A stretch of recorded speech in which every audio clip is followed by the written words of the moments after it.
Okay, so this is just a simple acoustic guitar vocal recording, and I'll walk in there in a minute just to explain the setup.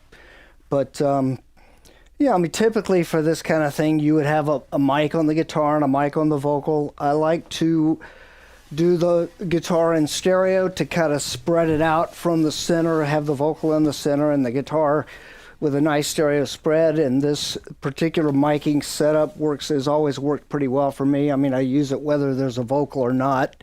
If I'm going to do a guitar that's not going to be doubled, maybe it's just going to be the main guitar in a song, and usually in more simple songs. So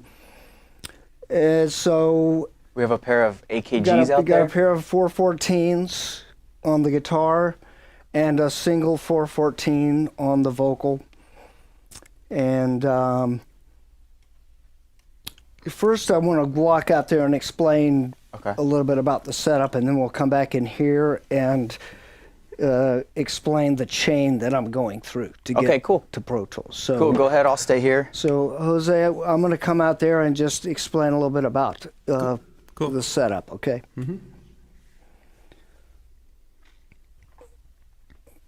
So we good? We're good, yeah, I'm going to stay in here. Okay.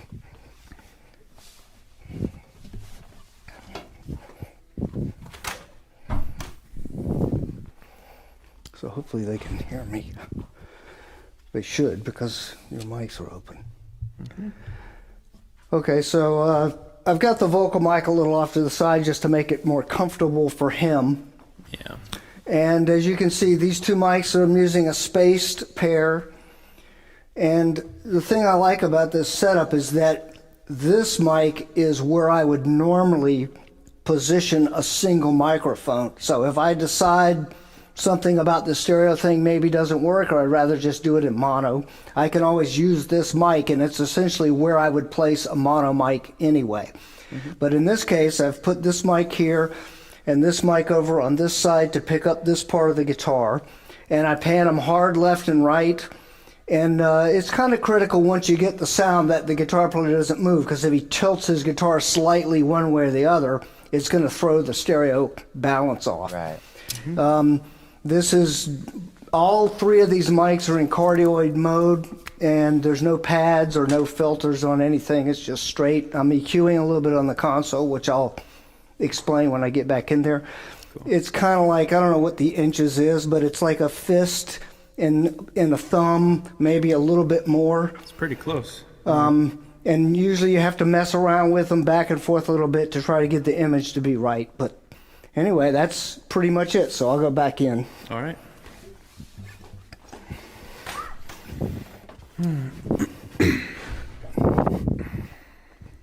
Cool.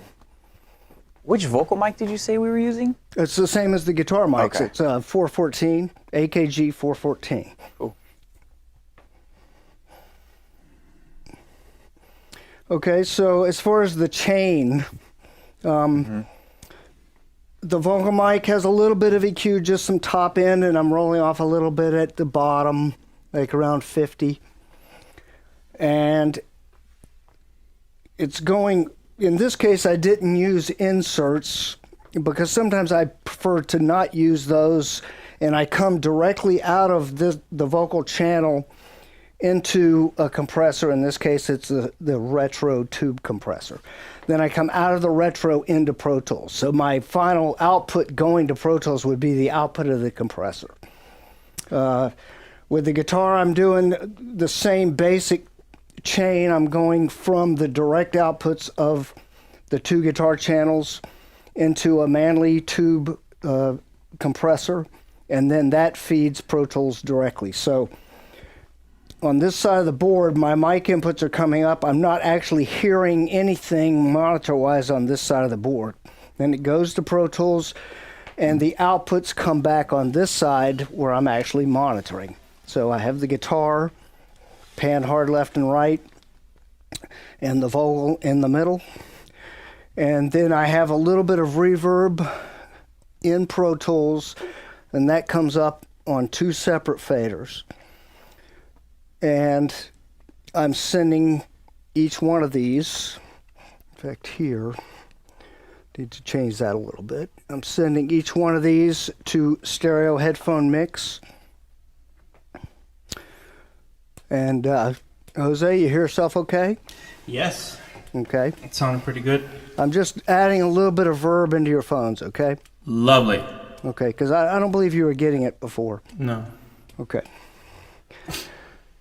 Okay, so that's pretty much it. Again, I'm bringing things in on the right side. It's going to Pro Tools, then I'm monitoring on the left side. So we're going to let Jose play and sing for us. All right. You guys ready? Yep. Yeah, bro. All right, cool. It's a song called Stick Figure.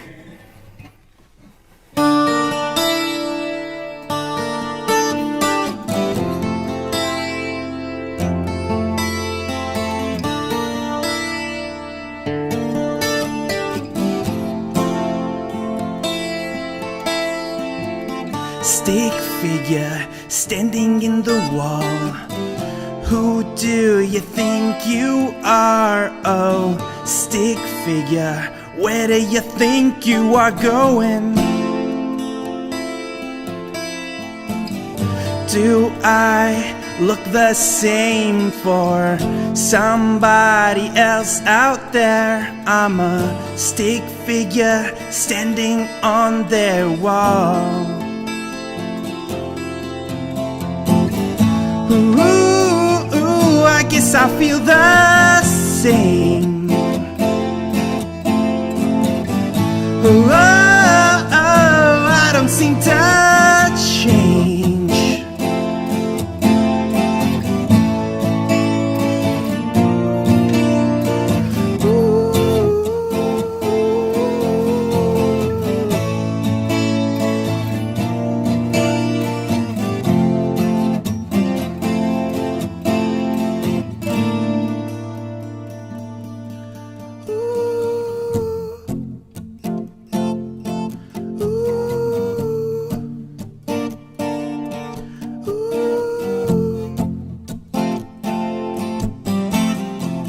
Stick figure standing in the wall. Are you alive at all? Are you just here only for my amusement? Or are we here to fulfill someone's wishes? Oh, stick figure, we have to get out of here.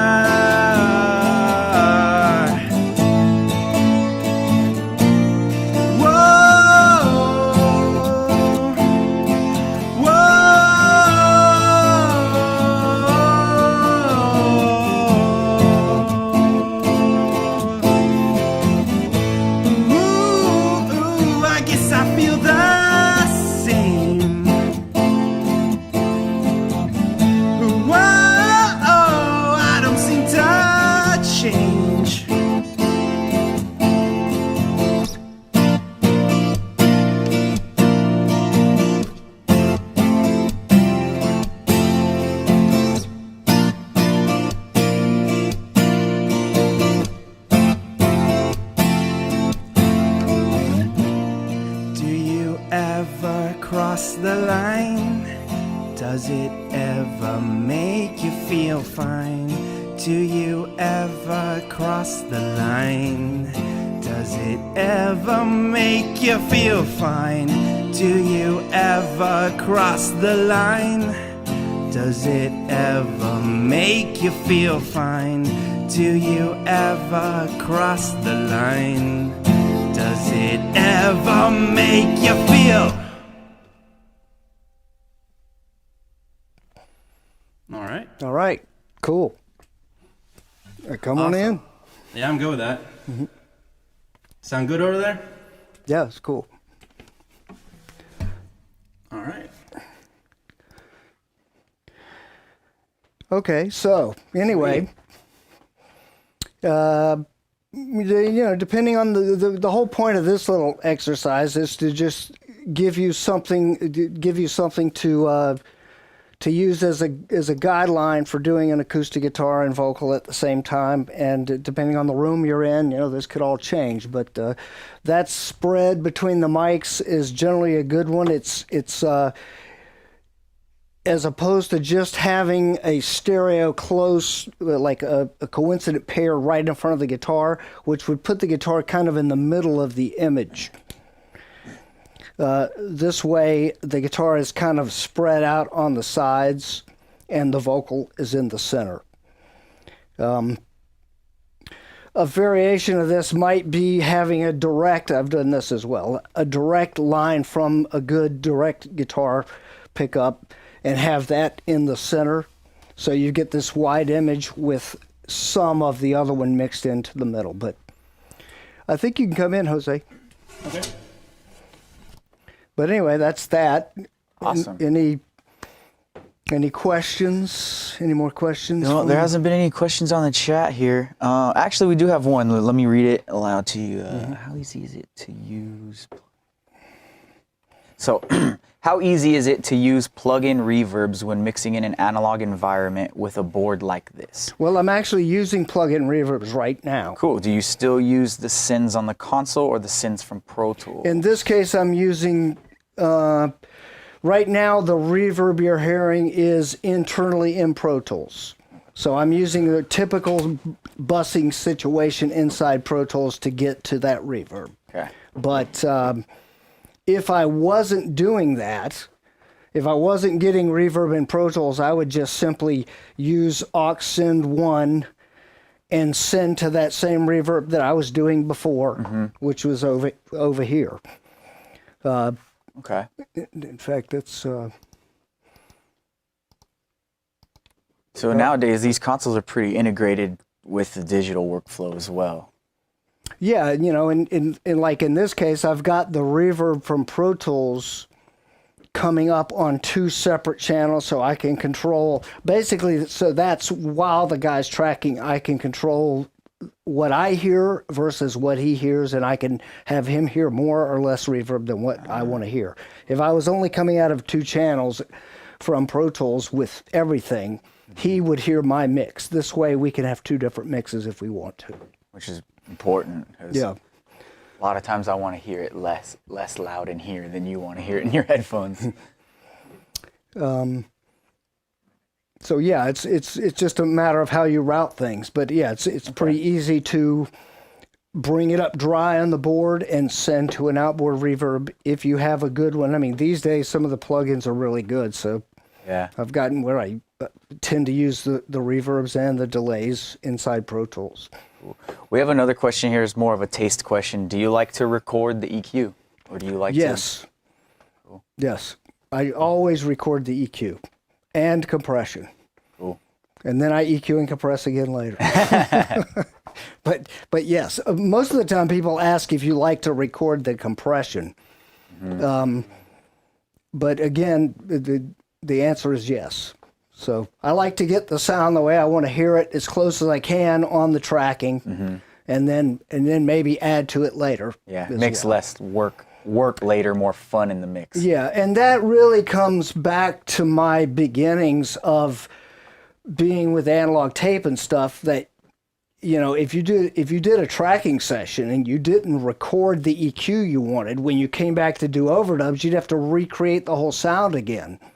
So the idea is that, because it wouldn't be locked on the tape like it is in Pro Tools. In Pro Tools, you can do everything in the box and be tracking basically with flat, with no EQ or no compression, but then EQ it in there with plugins, and when you open the session, it's all going to be there.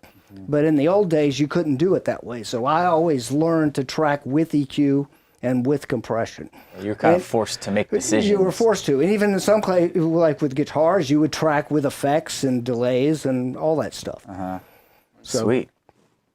So that's my approach. I would suggest maybe if you're not sure of yourself, then maybe just use a little bit of EQ and a little bit of compression and, and work on it some after the fact. But at least try to get it pretty close to what you want to hear as you're tracking. Okay.